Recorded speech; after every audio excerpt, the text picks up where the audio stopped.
Good morning everyone, and welcome to the Rogue Devils Workshop. This morning we're just doing a short video explaining how and why the Rogue Devils RC sort of was born. People keep asking us, what we do, how did it all start, so just a little tour of why we're here. Basically, Rogue Devils RC started from a very early age. I started obviously with toy grade RCs back many years ago, and I got hooked. When I got my first hobby grade RC, I thought I'd made it, it was the bee's knees sort of thing, until I look at today's collection and I think, yeah, okay, you can see how much this hobby has changed, but also with that how expensive it has got. And I basically created Rogue Devils RC to prove to people that you don't need to spend a fortune just to be able to enjoy the hobby. So we'll have a quick look, see at some of the cars, have a look at some of the cars that we've got here. Just basically work out how you can do this hobby on a budget. Don't go and break the bank just to say, I've got a decent car. You don't need to do that. It's just something that if you've got the money, then you do it. So we don't have a preference on any manufacturer. If we like the look of a car, then we will buy it if it's at the right price. This little Tamiya Alpine, a Jägermaster edition, we bought very cheap. It was literally off Amazon as a kit, and we just built it up. That was just a little something to do. It was, not our usual thing, but we loved the look of the car. We come across to the Traxxas Bandit, which I actually made up for my good lady. She wanted a car. She had a Bandit before and she absolutely loved it, but we do sell cars, unfortunately. So we bought this one and we went a bit crazy. We put a brushless motor in it which can run up to 4S. We put some fantastic new wheels and tyres on it, new body shell, it's got aluminium chassis plate. We've gone to town on it, it's cost us way more than it should have done. But you do that with some cars and you keep them, they don't go anywhere. I come down to my favourite car, which I was really lucky with, the Armour Creighton 6S EXB. Absolutely love this thing. It just goes and goes and goes. We were so lucky because we actually bought this with an Armour-Italian in a complete deal. The bloke just didn't use them, he wanted to get rid of them, and we said, yep, we'll have them both. Crazy, ridiculously cheap. You wouldn't believe it if I told you. It came with battery chargers, batteries, everything you need. Unbelievable. I was lucky enough to sell the Italian virtually straight away and basically made most of my money back. So really this Creighton owes me nothing and I love it. We come down to Maverick Quantum. These actually, if you're into street racing, are fantastic. This one is, to be honest, brand new condition. Even the controller is still wrapped. Never been on the road. I don't even think it's ever had a battery put in it. Again, I got a very good deal on that. That's the only reason I've got that. I've had two other ones. I've had a previous truck and the race car, and I love them both. But this one, again, now I believe they are stopped making them, or they are gonna stop making them. Don't quote me, but I think that's correct. So you can actually pick these up really cheap. And if you want to go street racing, 4S, very fast, that's the truck to use. Awesome. Again, coming down to the Mavericks, this Quantum, I love that truck. I've actually upgraded that now to a 4S system. and it just loves to sit on its back wheels. I don't think I've ever actually managed to get it full speed, full throttle yet, because it just flips itself. But I love it. People moan about the Mavericks and say, oh, they're rubbish, they break all the time, they're always costing money. Trust me, they don't. I've never ever broke anything on that car. The only thing I've done is change the wheels and tyres, because with the 4S I was blowing the tyres off the original wheels. Very, very cheap. You can get them now for less than £100 on Marketplace. Have a look, they seriously are a lot of fun. Couple of cars on the bottom shelf here. We've got a little hot rod which we bought. Don't really do much with it. We have taken it out, but we don't use it much because actually it's too nice, to be honest with you. Lovely little thing. That is actually running a little 3S motor in it, so that doesn't hang around. But that really is more of a showpiece for us at the moment. We don't really take it out much.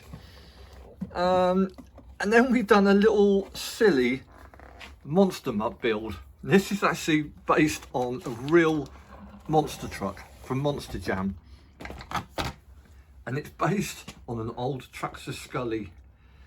All we've done basically, we just used, the body was a bit damaged, we just sprayed the body, put the Dalmatian stickers on, put the tail on it, put the floppy ears, which are crazy as it goes along, put a tongue on the front, and put the eyes, and there we go. And we have a Monster Mutt replica. Funny little thing, but it was a great little build, and it's actually had a lot of interest. Quite funny. Anyway, we then move on to basically the work area. Now obviously not always the tidiest place, but I don't like working in a mess. That's just the way I am, unfortunately. So I try to keep things tidy. Doesn't always work, but you know, as you can see at the moment, even it's okay. Got actually a car on the bench at the moment. This is my own, which I'm just doing some work on. I'll come back to that in a minute. Tools are another thing that can be very expensive. I was lucky enough to be gifted a set of MIP drivers. Absolutely love them. They are fantastic, but very expensive. I have a set of these ones, which is the EDS. These have actually lasted really well. I've had these about a year now. Nothing's broke on them apart from the 1.5. I broke the tip on that, but that was my own fault because I twisted it, taking it out the screw, and just broke the tip. But EDS is good make, not that expensive, so you don't have to spend a fortune on tools. I try and keep the MIP ones purely for customers' cars or for screws and that are really tight and just need a little bit of extra oomph in them, because they can take the pressure. Then basically we have just another side of the workbench, which at the moment is just full of wheels and tyres from the motors and that, which I've got to get put away at the moment. I do keep a small selection of parts and that in at the moment. Got a couple of drawers and that down here as well, which have got motors, ESCs, servos, etc. So if any repairs come in, I can pretty much do them straight away. We come over this side and we just basically, the top shelf is just for little toys, mascots, just a little display shelf, nothing special, you know. We come back down to this Max. Now, I've never intended buying a Traxxas. I had a Traxxas Rustler, which we'd done the full extreme heavy duty kit on it. Cost me way more than it should have done, bearing in mind we try and do this on a budget. I sold that because I never got around to using it, and Traxxas was like, okay, we'll buy whatever comes up. This Max came up and it was a crazy price, unbelievable. Okay, we had to drive a fair few hours to go and get it. It did need a set of wheels and tyres because the tyres and that were blown out on it and need re-gluing. But if I just come back over to the workbench, you'll see it is actually a very tidy little Max. I am at the moment just putting a new receiver box and that in it, because the old one was actually cracked, so we didn't want water getting in on the receiver. I'm putting a new transmitter and that on, and then refitting the new wheels and tyres. But it's just basically had a clean up, and it is a very, very tidy little car. For the money that we paid, I couldn't turn it down. I have to say, I'm going to go and give that some blasting soon and see how it goes. Again, the son of a digger. Was it cheap? It was cheap-ish. A lot better than I would have expected. I have done 2 Vitavon front hubs, which I am grateful to Craig at Craig's Crash and Bash down in Wales, who supplied me with those. Thank you, mate, I appreciate it. I would love to do some more Vitavon upgrades, but that is so very, very expensive. And like I say, that's not what we aim to do. We try to do this on a budget. We do have an Armour Infraction 3S, fantastic little car, way too fast for what it is. I took it out the other day and I think I've already blown the tyres out, so I could be looking for another set of wheels and tyres very soon. And then finally, on the bottom shelf, I have my all-time basher, I think I've got to be, the Corelli Dementor 6S discontinued model. Again, it was a fantastic deal. Done nothing to it apart from putting a centre brace on it, just so I can go and give it a bit more of a bash than standard. I've only ever run that actually on 4S lipos, because at 6S it just backflips all the time. But I'm hoping that in February we've got a bash down in Wales. I'm going to be taking this, and I probably will stick 6S in it and just see exactly what happens. It's either just going to spend its time on its roof, or it's going to be so much fun.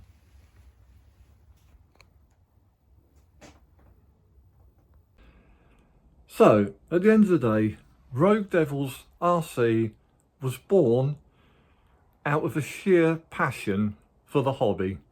I love RC cars. I love what they do, just what they stand for. I'm going to go out and start doing some videos on that, which brings me on to one final point about cost. GoPros. GoPro cameras are very expensive, but you don't have to use a GoPro. We've been out and bought a different sort of camera based along the same lines as a GoPro, a lot cheaper. I have been asked why we bought that one, why not go for a GoPro, and it's purely based on price. There's nothing wrong with it. It may not have the perfect 100% quality of a GoPro, but for what we need, it's perfect. So I can go out, put the headband on, do some filming without having someone else standing there with the iPhone saying, oh, go that way, go this way, go that way. Do it yourself. I'll show you the box. I'll try and put a link down actually for it, because you can actually get them now on eBay, Marketplace, and they are a really good price. Let me just flick you around and I'll show you the box and see if we can get some details from it. So this is the camera that we bought. For what we need, absolutely perfect. It's going to do the job. It's going to give us some good pictures. And I say, at least we can go out now, do the video in ourselves, and we haven't spent a fortune. Please guys, don't go crazy. Don't try and keep up with the Joneses and think I've got to spend out a fortune on stuff, because you don't have to do it. So the final conclusion. Yes, RC cars can be expensive. You can spend a fortune, but you don't have to. I've got some great cars here. I go out, I have a lot of fun, and I do what I enjoy, and that is just bashing them around the place. Just stating that Rogue Devils, like I said, was created really for probably my own enjoyment a lot of the time, but it's also come down now to a small business. People bring their cars into me and say, can you fix this? Can you do that for me? And I will do it. You know, that is why we're here. We're here to support the RC community. So if you've got anything that's broken, you can't fix it, give us a call, give us a shout, look us up on the website, you will find us, and we will do our best to keep you going, keep you on that track and keep you bashing. I hope you've enjoyed this little video, just a little insight into Rogue Devils RC. We are here every day. If we're not bashing, we're fixing. Give us a call, come and join us, and hopefully we'll catch up with everybody and we'll go and have a great fun day out, a good bash somewhere, and really make it a special day. Thanks guys, and we'll see you again soon.